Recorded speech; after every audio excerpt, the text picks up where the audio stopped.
Some stories refuse to stay buried. Subscribe and enter the next mystery. Philadelphia, 1829.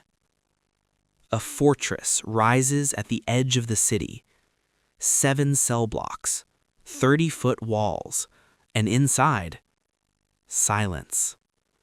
Not the comfortable kind of silence. Not the silence of sleep or of peace.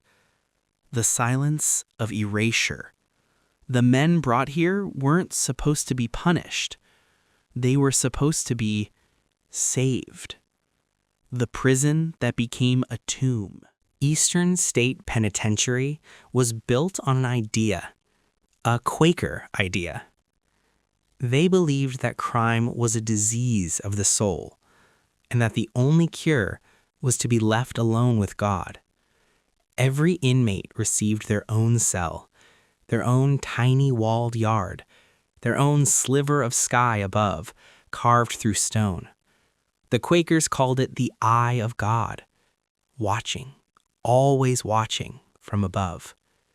When prisoners were moved through the corridors, to the infirmary, to the yard, anywhere, guards made them wear hoods so they couldn't see the other inmates, couldn't make eye contact, couldn't know another human being existed in the building beside them.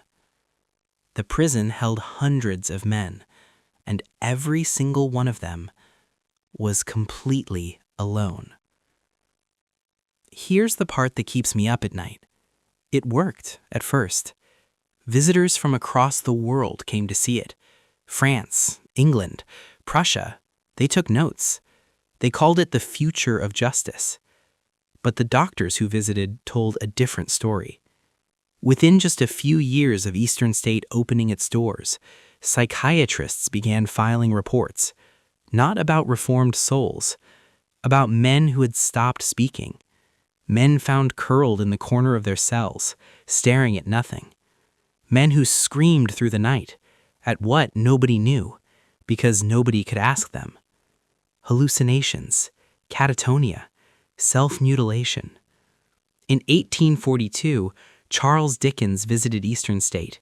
He was not easily disturbed, but when he left, he wrote that what he saw inside those walls frightened him more than any act of physical cruelty he had ever witnessed. He described the silence as something alive, something that ate men from the inside out. He was right. And it was about to get so much worse. Here's something that doesn't get talked about enough.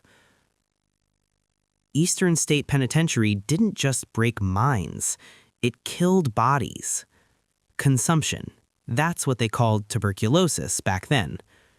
Consumption. Because that's exactly what it does. It doesn't strike you down. It consumes you. Slowly. From the inside. Over months. Over years. By the mid-1800s, consumption was tearing through prisons across America. But Eastern State was different. Think about what this place was. Men already hollowed out by years of isolation and near starvation. Lungs breathing the same cold, stale air, recycled through stone chambers with almost no ventilation. No sunlight, no movement. No warmth. Tuberculosis didn't just find Eastern State, it settled there. The infirmary filled, then it overflowed. And here's where it gets truly dark.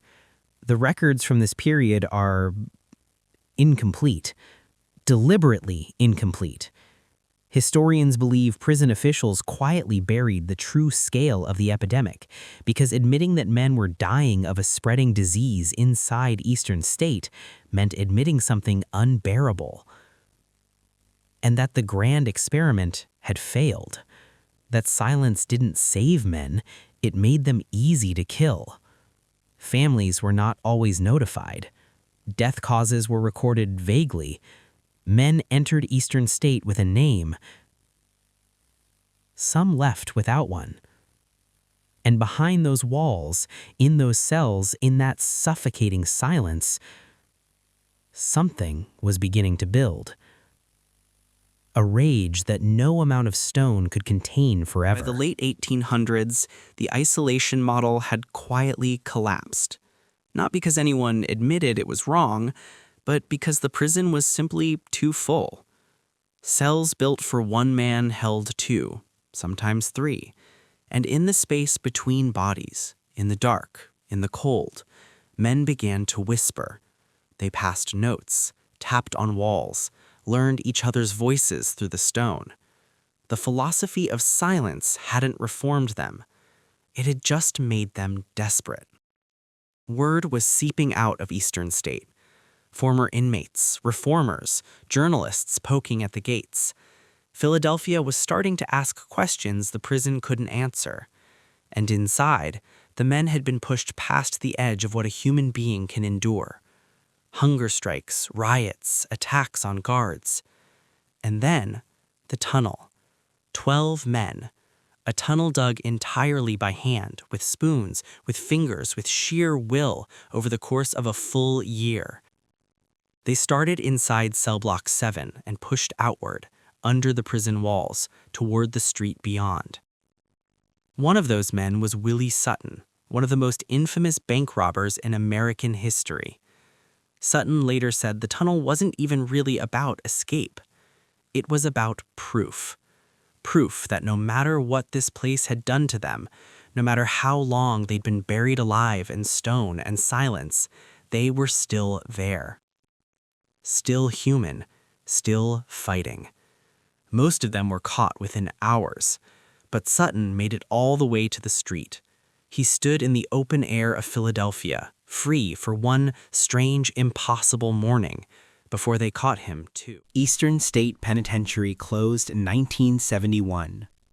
No ceremony, no acknowledgement. The last inmates walked out, the guards went home, and the building was simply left. Today, it's a museum, a tourist site, a Halloween attraction. People walk the halls and feel that thing on the back of their neck, that particular cold that has nothing to do with temperature. And I think it's this. Every person who suffered inside these walls was real, not a ghost story, not a legend. Real men with real names, handed to a system that was so convinced it was righteous, it never stopped to notice what it was actually doing. The disease didn't care about the philosophy. The silence didn't heal anyone. The walls didn't save a single soul. And yet, the building still stands, as if it's not quite finished. Isolation was the punishment, until isolation was all that remained. The next story begins in the dark. Subscribe to uncover it.